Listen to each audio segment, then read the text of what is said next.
This video is sponsored by Ground News. We have quite exciting news. There's a European alternative that's being launched to try and beat all of these American social media superpowers. But before we start, maybe we start with a little quiz. What do you think? Or which company do you think is the biggest social media platform in the world with the most monthly users? Really do think about it though, because it really surprised me. Now you can see on the screen, it's actually Facebook with 3.1 billion monthly users, which really surprised me because I think I shut off Facebook at I don't know, when I was 25. So quite a long time ago, but indeed, my family does still use it. And then, of course, there's WhatsApp with 2.9 billion monthly users, and then YouTube, the platform you're obviously on today. And of course, count how many European flags you see here. It's hardly any, is it? I mean, hardly any. It's zero. There's mainly American companies, 2 from China and 1 from UAE, which is kind of also a bit of Russian company because Telegram is mainly based or coming from there. Anyway, so it's not European at all. And the worst part is, if we look at the European potential competitors or alternatives, you see the following companies. And I bet you, if you look at your phone, a lot of these companies will not be on your phone, or a lot of these apps won't be on your phone. And that's because if we look at the actual users, the biggest one is Dailymotion from France, and then also BeReal with 40 million users. Now compare that to 3.1 billion, and it's a pretty sad story, to be honest. But at EU Made Simple, you know we're always trying to be positive. And there is actually a cool story making the rounds of a new social media platform called W Social, who wants to enter the market by the end of this year and wants to challenge X. I mean, Anna Zeiter, who is the CEO of W Social, even mentioned that W becomes before X in the alphabet, clearly wanting her company to, be a serious competitor to X. And W will stand for values and verification. Now, I do honestly have a couple of issues with the name, but that's something we'll get to later. And the key promise here really is that only humans can share content. And the second thing is that it's going to be privacy by design, so that even though it's only humans sharing content, you're still going to remain private or anonymous if you would like to. And we'll also show you a little bit about how that would work. And I think the easiest thing is, let's just show you a quick, demo or go to their website and let's have a look at what this is all about. So this is their main website, and obviously we don't have an account just yet. We've applied for access, but they're currently in their beta phase, so only a few can access it. And we scroll down a little bit, you can already see the 3 key promises of this new tool. Hosted in Europe, build on the OpenAT protocol, and verified human users. Now, obviously, hosted in Europe, awesome. I love it. Our data in Europe, the algorithm by a European company gets to control it rather than a foreign power like the US. These are great things, and big stamp, I love it. And then it's built on the OpenAT protocol. This basically means that it shares a common set of rules and standards that allows different social media services to communicate with each other. And the big benefit is that Blue Sky is also built on the AT protocol, and there's 43 million users there. And this means that these users could potentially see posts on W Social, and also users on W Social can see posts there, which means that this social media platform could have a massive audience to start with already. And then to the interesting part, verified human users. Now, this is what makes W Social very different from, let's say, X, because they really want to fight misinformation and bots to really only have humans on the platform that are writing things, for example. So the way this would work is that you verify yourself through a separate app called W Identity. And what you would do is you would scan your passport or enter your passport details or something like that. And the app would then know that you are an actual human, not a robot.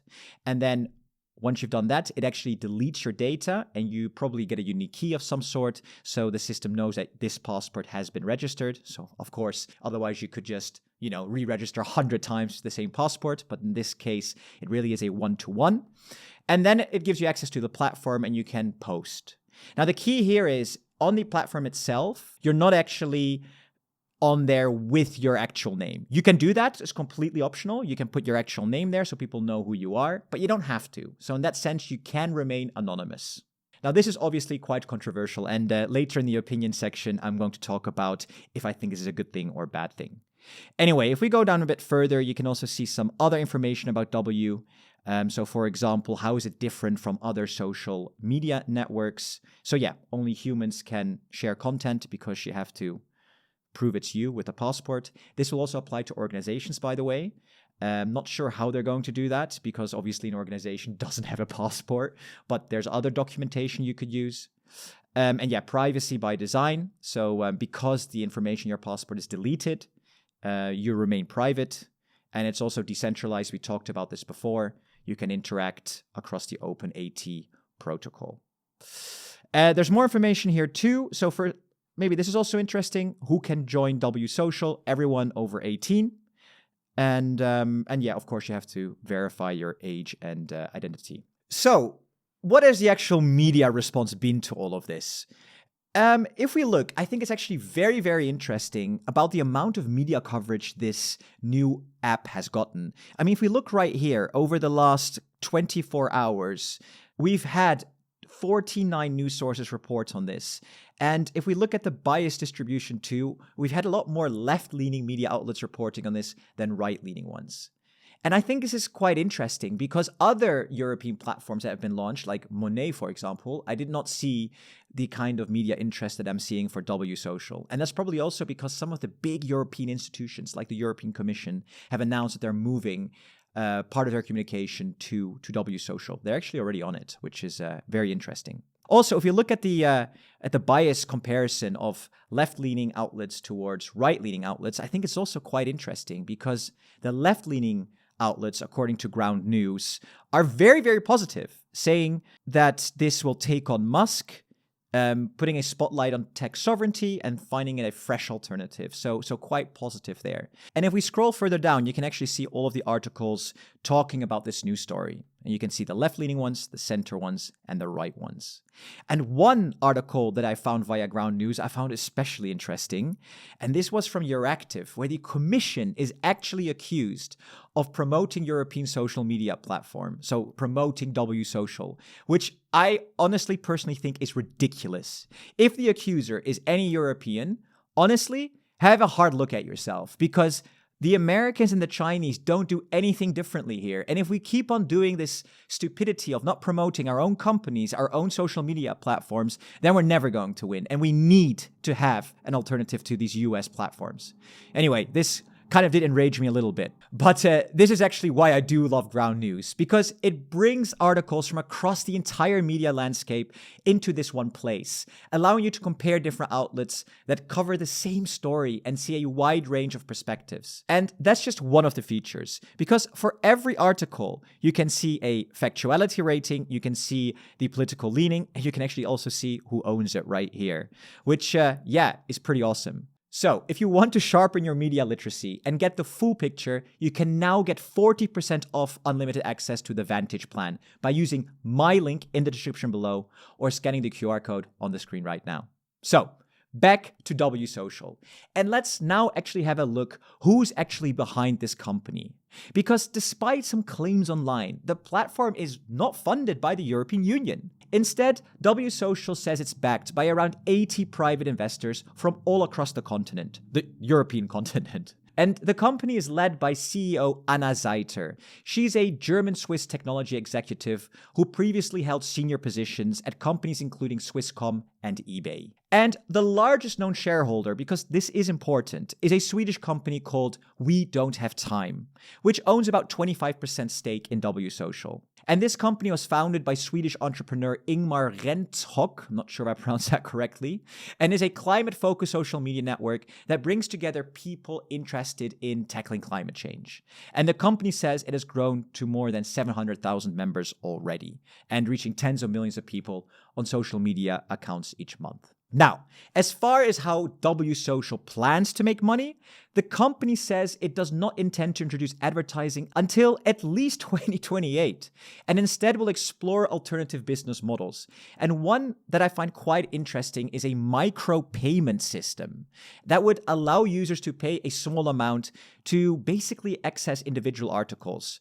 And yeah, this might actually be better than having to subscribe to, these really expensive annual subscription models that kind of dominate the media industry today.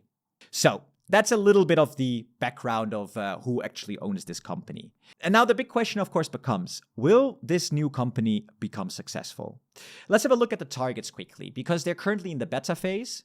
And the target is by the end of the year to go public so that everyone can join this platform and to get about 100,000 signups by the end of the year. And then by the end of next year, so the end of 2027, have 1 million signups. So, yeah, I mean, sure, they're ambitious targets, but again, if I look at the US alternatives, even 1 million logins or 1 million users is just nothing. So I really hope that they kill those targets a lot quicker than that. And that brings me to my opinion. And first, the positives. I love European alternatives. We at EU Made Simple, we're trying to get on EU alternatives to the American companies all the time. So that's a great job. And I really appreciate all of these founders trying to do this. And I also really like that the app tries to tackle misinformation and bots. I mean, I can tell you from EU Made Simple, the amount of time I have to delete obvious bots from the comments. And I can also see that normal people are basically interacting with these bots. And it's just not cool. And I do appreciate their efforts trying to remove this issue. And lastly, what's also good, they're not starting from zero. Because of this A protocol, they do actually have a head start, which is great. But that also brings me to my concerns, and that is mainly around adoption. Yes, they might have those 43 million Blue Sky users that can see the post from W Social, but how are they going to scale beyond that? Because there's three main things that I think might hurt adoption. And the first is the algorithm. Why do we log on to TikTok? Why do we log on to Instagram? I log on because it's flippin' addictive, man. Like, I love scrolling through shorts on YouTube. I love scrolling through shorts or reels on Instagram because they're so addictive and they're, kind of fun. And I see these European alternatives going to, I don't know, more of like an algorithm that's based on personal preference where you can set, type in some settings you'd like, and that's the kind of content you will then get. I'm just not sure how well that will work. And that brings me to my second point, the concept. The values and verification branding of W. I already mentioned, I don't really like the name. And that's because it kind of feels preachy. It feels the company's preaching values and verification to its users. I am sometimes just a bit tired of Europe trying to take this moral high ground. I just really wish Europe would focus on a kick-ass social media platform that beats the Americans at their own game. I'm just not sure if you're going to get a normal person onto the platform just because you have values and verification. I honestly doubt it, to be honest. In fact, it might actually do the opposite and put people off. And then there's the third reason of why I think adoption will be hard, and that is because the American companies or the American platforms are so far ahead. I go to YouTube because that's where my audience is, and that's where most people are. I go to Instagram too because my friends are there, right? I do upload now, finally, all EU Made Simple videos to Dailymotion. But I only do that because I'm convinced about this pro-European movement, European sovereignty and things like that. But 99.9% of Europeans don't, right? So I think we need to focus on building a good platform rather than building all of these constraints into it that, might slow down adoption. And that is also what brings me to my final point, this whole ID verification process. Yes, do I like it? Yes, I like that we're combating misinformation, but I do also think it will put a lot of people off who care about their anonymity and privacy, even if you have good tools built in with the W Identity company. It's going to be hard trying to convince these people. Nonetheless, I love the initiative. Am I going to create an account? 100%. EU Made Simple will be on W Social, and we would love it to grow as big as X and beyond. We do need alternatives, and we will, of course, support the initiative. Thank you so much for watching. And if you want to dig deeper into media bias and understand how stories are being framed, do check out our sponsor, Ground News. You can get the Unlimited Access Vantage plan with 40% off by using the link in the description or scanning the QR code on the screen. And as always, a special shout out to our presidents who make all of this possible. Your support is awesome. See you in the next video.